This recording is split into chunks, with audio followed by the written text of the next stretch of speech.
Bonjour à tous, merci de nous rejoindre. Voici les titres développés dans notre édition. Le permis à points biométrique lancé aujourd'hui. Cérémonie de lancement présidée par le ministre de l'Intérieur et des collectivités locales Nordin Bedoui. Ouverture ce matin du premier congrès international sur les énergies renouvelables, la sécurité énergétique et alimentaire à Alger. Nous irons à Insalah, où une centrale solaire installée depuis 2 ans permet de renforcer le réseau électrique. Et enfin, Chir Sidi Bémol a animé ce week-end un concert à Paris. Le public algérien était bien présent, ravi de retrouver les sonorités du Gourbi Rock. Bonjour à tous et bienvenue. Avant de développer tous ces sujets, le président du Conseil constitutionnel, Morad Medelsi, a reçu ce matin le ministre roumain des Affaires étrangères, Teodor Melescanu. Le chef de la diplomatie roumaine est arrivé hier à Alger pour une visite officielle de 2 jours à l'invitation de son homologue Abdelkader Messahel.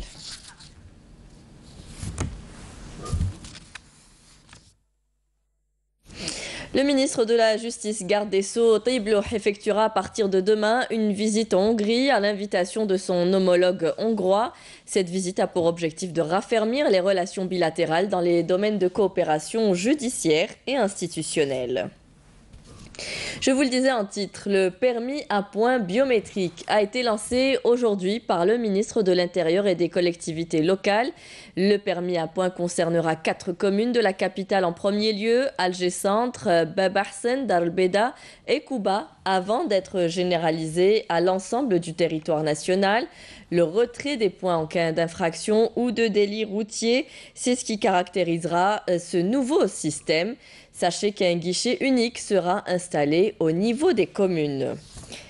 Je vous propose d'écouter la déclaration du ministre de l'Intérieur et des collectivités locales Nordin Bedoui. اليوم ونحن بصدد وضع لبنة أخرى في صرح عصرنة الإدارة الجزائرية وتقريبها من المواطن. هذا المشروع الطموح الذي جاء في برنامج فخامة السيد رئيس الجمهورية والذي أمر الحكومة في عديد المناسبات بتسريع وتيرة إنجازه لبلوغ حكامة إلكترونية المستفيد منها هو المواطن بالدرجة الأولى. فكان لزاما علينا رفع هذا التحدي فتم تسخير إمكانيات ضخمة في سبيل تحقيق المحاور الكبرى للبرنامج الرئاسي المرتبط بالرقمنة وذلك من أجل الرقي بالخدمات التي تقدمها الإدارة الجزائرية وجعلها في مصاف المعايير الدولية. C'est la fin des vacances de printemps. Même si la météo a été capricieuse, les élèves ont pu profiter de quelques journées ensoleillées. Un peu plus de 8 millions d'élèves ont repris ce matin le chemin de l'école.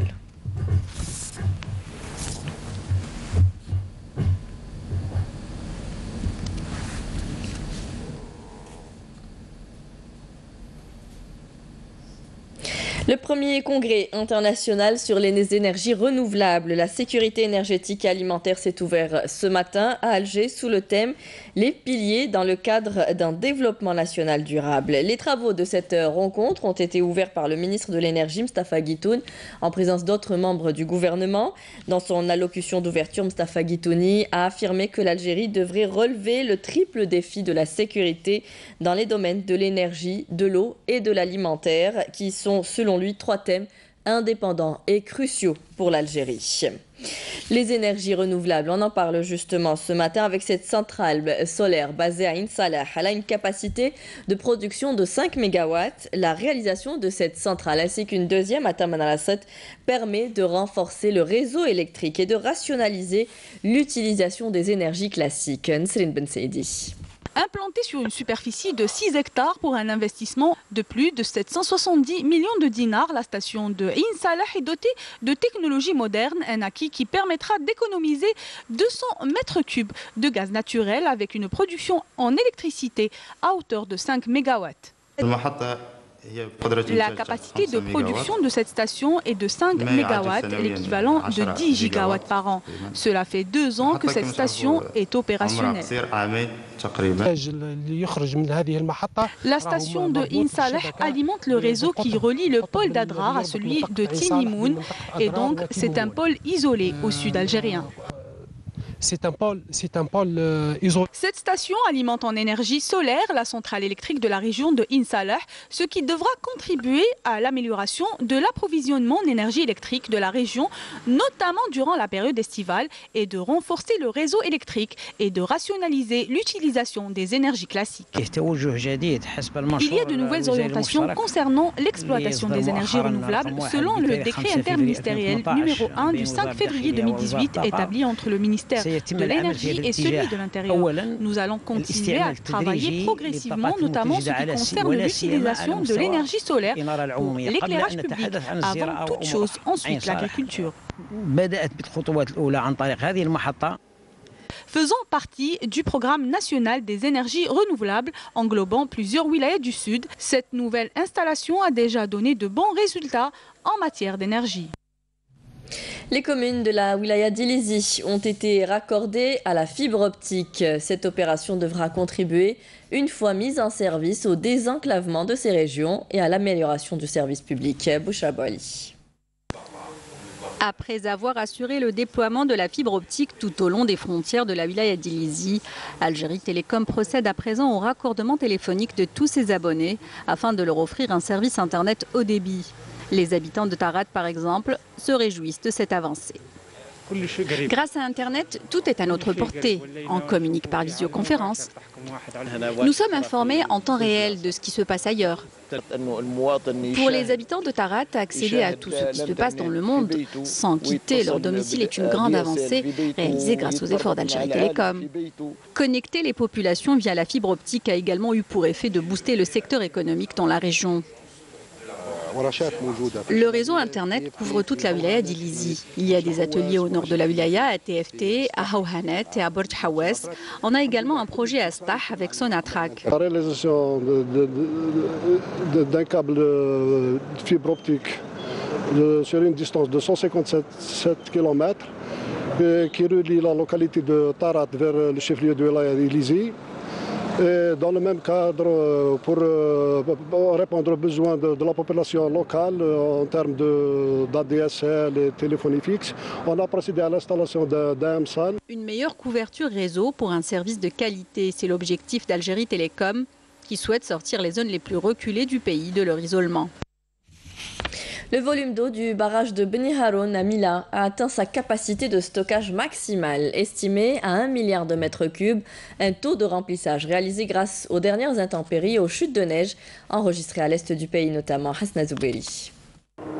Le taux de remplissage du barrage de Beni Haroun a atteint son pic. À l'origine, les chutes de neige enregistrées fin mars dernier. Ces fortes précipitations ont même mené à déverser le surplus. Depuis le 22 mars, des averses records qui ont atteint 103 mm ont gonflé les réserves du barrage de Beni Haroun qui est actuellement à 100% de taux de remplissage équivalent à 1 milliard et 32 millions de mètres cubes, sans parler du surplus déversé estimé à 119 millions de mètres cubes. Les dernières précipitations enregistrées en grande quantité ces derniers jours à l'est du pays ont été bénéfiques pour les grandes cultures, notamment en cette période de la campagne agricole. Lorsqu'il y a de la pluie, forcément la récolte est meilleure. Dieu merci, nous avons enregistré une bonne récolte. Comme vous le constatez avec ces petits pois, idem pour le blé. Nous sommes optimistes pour le reste de la campagne. Concernant les wilayas servis par ce barrage, seront mieux alimentés en eau potable l'été prochain. Dans l'actualité internationale, les États-Unis ont bloqué hier un projet de déclaration du Conseil de sécurité de l'ONU appelant à la retenue à Gaza et demandant une enquête sur les affrontements avec l'armée israélienne. Le gouvernement suisse a apporté son soutien à l'appel du secrétaire général de l'ONU pour une enquête indépendante sur les agressions israéliennes dans la bande de Gaza. Naïma Haouch. Des jets de pierre contre des balles réelles. Des scènes d'horreur orchestrées encore une fois contre les civils palestiniens par l'armée israélienne. 16 morts et plus d'1 millier de blessés côté palestinien. Rien du côté israélien. Ultime acte de provocation, le Premier ministre israélien félicite l'armée pour l'usage excessif de la force contre les civils.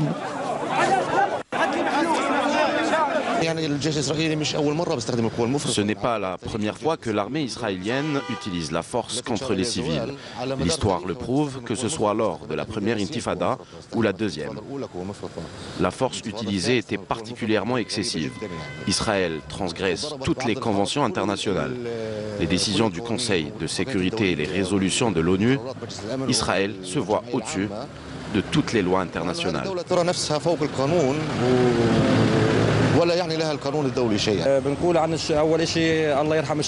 Avant toute chose, paix à toute âme perdue dans cette agression, à tous les martyrs tombés hier et avant-hier. Chaque jour, nous avons des victimes. Il faut que les pays arabes nous soutiennent.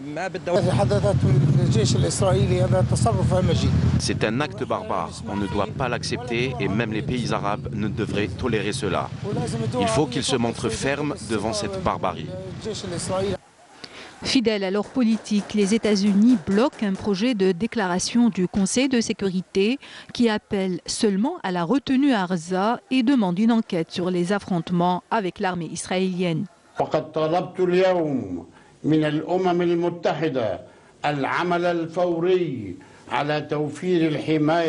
J'ai demandé à l'ONU de travailler en urgence pour garantir la sécurité au peuple palestinien devant l'agression de l'occupant, responsable de la mort de plusieurs martyrs palestiniens alors qu'ils manifestaient pacifiquement.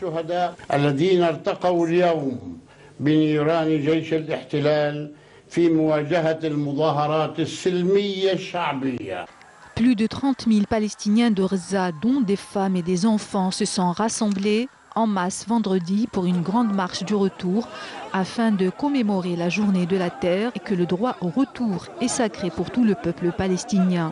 Mais les snipers israéliens les guettaient, la marche pacifique se transforme en bain de sang. Les manifestants, eux, et malgré la brutalité des forces de l'occupation, se disent déterminés plus que jamais à poursuivre leur action.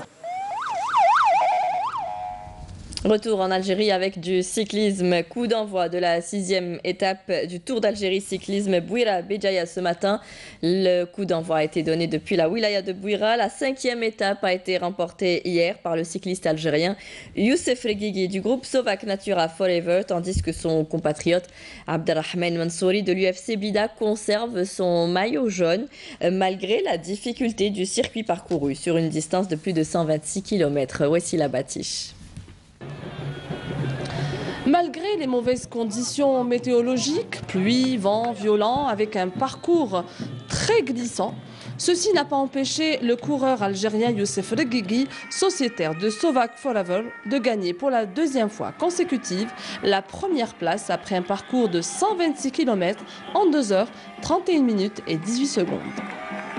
La course annonçait très difficile. Dès l'entame de l'étape, les coureurs sont restés groupés pendant les 20 premiers kilomètres. À la descente de Borwaguia, Youssef Reguigui réussit son premier échappé, encouragé par un magnifique public présent en force dans différentes localités traversées par le peloton. Youssef augmente sa cadence, tout en laissant derrière lui le détenteur du maillot jaune dans la localité de Ain Bessem. À la mi du parcours, les conditions climatiques étaient plus clémentes. Les coureurs ont eu droit à un autre décor et un nouveau paysage. Youssef Reguigui, toujours en tête, ne se fera pas rejoindre et franchit tout seul la ligne d'arrivée. Abderrahmane Mansouri préserve le maillot jaune et Julien Amadori le maillot à pois. Exigeant avec le vent. Sinon, comment on peut dire Oh, génial, après hein, des beaux paysages, on a eu un peu la pluie au début, mais on a eu le soleil à l'arrivée, donc c'est essentiel.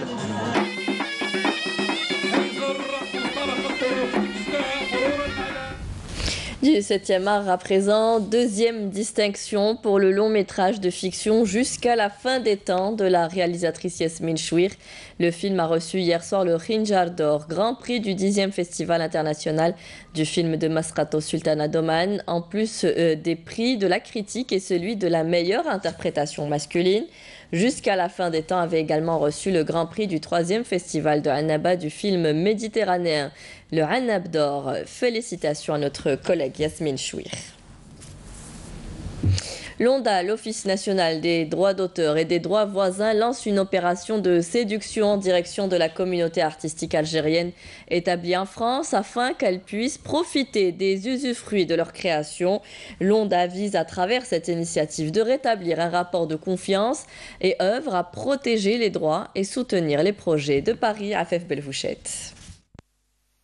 C'est une opération inédite qu'a lancée l'Office national des droits d'auteur et droits voisins dans la capitale française, qui abrite un panel aussi large que riche des créateurs algériens ou d'origine algérienne. En effet, l'ONDA leur tend les bras pour les accueillir au sein de la communauté nationale des créateurs, en mettant à leur disposition un bureau d'inscription pendant une semaine au siège du Centre culturel algérien à Paris, inauguré ce matin en présence de l'ambassadeur d'Algérie en France et du directeur du Centre culturel algérien. Vous savez que nous répartissons les droits sur les exploitations d'œuvres, notamment quand il s'agit des opérateurs de téléphonie, de festivals, de radiodiffusion. Et donc, je suis ici pour demander à cette communauté qui n'a pas encore rejoint l'ONDA de venir adhérer, déclarer leurs œuvres pour qu'ils puissent être rémunérés sur ces œuvres. Au-delà des garanties financières de leurs droits, l'ONDA entend les associer au projet des créations à l'échelle nationale que le statut de cette entreprise permet d'assurer. On monte un auteur triste. Je viens tendre la main à ces artistes algériens qui sont en France pour leur dire que dès lors que vous adhérez à l'ONDA, vous pouvez postuler à une aide, vous pouvez bénéficier d'une aide à la diffusion, une aide à l'écriture, une aide à la création. En plus, il ne faut pas perdre de vue que ces créateurs restent algériens et qui font partie d'une entité qui s'appelle l'Algérie, et donc il faut qu'il y ait cette fusion, qu'ils rejoignent cette entité algérienne de par leur création. Convaincre des biens fondés d'une adhésion à l'ONDA, mais au-delà, exprimer une reconnaissance au génie de nos créateurs outre-mer en identifiant leurs œuvres afin de les classer dans un répertoire numérique national de l'œuvre algérienne au-delà de nos frontières. C'est le message qu'a livré le directeur général de l'ONDA aux artistes invités par l'ambassadeur Abdelkader Mezdoua dans une rencontre qui a sonné le lancement de cette opération inédite. J'y crois parce que c'est la première fois que j'ai des contacts aussi soutenus, aussi solides avec un organisme de droits d'auteur. Le premier directeur de l'ONDA que je connais, c'est M. Boucher. Je te dis alors. Et pourtant, c'est pas faute d'avoir essayé. Je pense que le discours, les explications données par M. Benchir semblent frapper du sceau du réalisme. Les discours que j'ai entendus ce soir, bien qu'ils soient institutionnels et que l'artiste a toujours une méfiance vis-à-vis de tout ce qui est formaté, eh bien aujourd'hui, il y avait un air de sincérité. Moi personnellement, je trouve que c'est une excellente initiative et je crois qu'il était temps de penser à organiser un tel événement. Je vois que le DG de l'ONDA s'est déplacé pour parler de ces droits de l'artiste. Ça, c'est une très bonne chose. Donc, quand il y a de bonnes choses de fait, on applaudit. C'est vrai que c'est bien de le faire. Et pour toucher un plus large panel possible de créateurs, une rencontre juridique s'est tenue cet après-midi au Cabaret Sauvage, l'une des plus emblématiques salles de spectacle offertes bénévolement pour accueillir ce débat, qui sera suivi d'un concert de musique de plusieurs groupes algériens en l'honneur de l'artiste algérien. Et ambiance algérienne, justement, hier, plutôt ce week-end, à la salle Hermitage de Paris du Gourbi Rock interprété par le Chirsi des bémols. L'artiste prévoit une tournée en Algérie à partir du 9 avril. Afef Belfouchette. C'est un chèque en blanc de bonheur aux couleurs d'une Algérie ancrée dans une tradition musicale ancestrale, usant et abusant d'un blues aux sonorités rock élevé au rang de la musique sacrée par des notes gnawi généreusement offertes par le cher Sidi Bemol.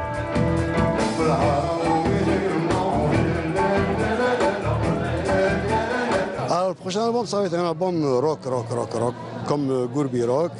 Voilà, je travaille les textes avec Sid Ahmed Semian encore, comme Gourbi Rock, c'est pareil.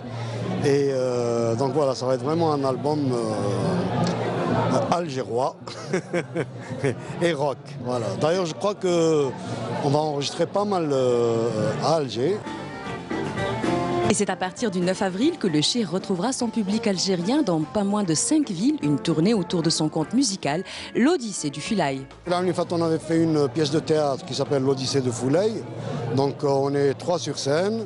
C'est un conte musical, donc je raconte une histoire en français et il y a des chansons en kabyle.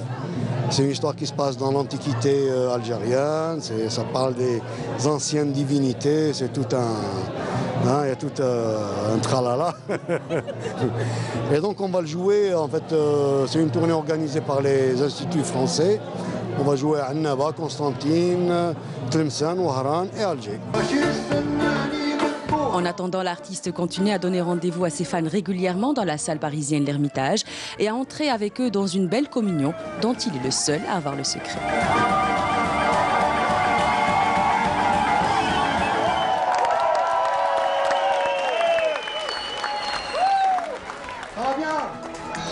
Et c'est sur ces notes rock que nous nous quittons. C'est la fin de ce journal. Merci à vous tous de nous avoir suivis. Tout de suite, vous retrouverez Amel Laribi pour les prévisions météo. Ce soir, rendez-vous avec Nadia Madassi pour le journal de 19h. Très bonne journée à tous. Au revoir et à demain.